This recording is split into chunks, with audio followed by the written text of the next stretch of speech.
wadankiina wax u barta wadankiina wax u barta oo xambaaro waajibkiisa Assalaamu calaykum waraxmatullaahi wabarakaatuh. Soo dhawaada asxaabta, waxaad ku soo dhawaataan channelkeena Simcode School Baranjitu Official Inolwen. Cashirkeena maanta wuxuu ku saabsan yahay conversation wada sheekaysi. What is in your mind today? Maanta maskaxdaada maxaa ku jiro? What is in your mind today? Maanta maskaxdaada maxaa ku jiro?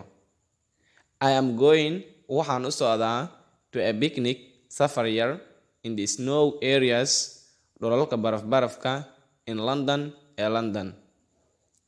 I am going, waxaan u socdaa, to a picnic, safar yar, in the snow areas, dhulalka baraf-barafka, in London, ee London. Do I tell you something? Wax ma kuu sheegaa? Do I tell you something? Wax ma kuu sheegaa? Of course, dabcan. Of course, dabcan. Get off my line, qadkayga ka bax, before I furbish you, intaanan ku darbeenin.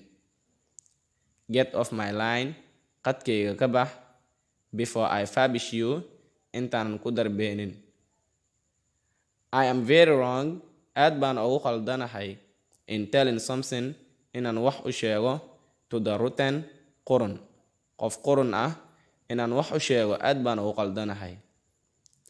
I am very wrong, aad baan ugu khaldanahay, in telling something, inaan wax u sheego, to the rotten, qurun.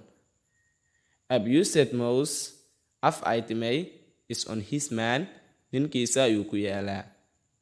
Abused mouse, af itemay, is on his man, ninkiisa ayuu ku yaalaa.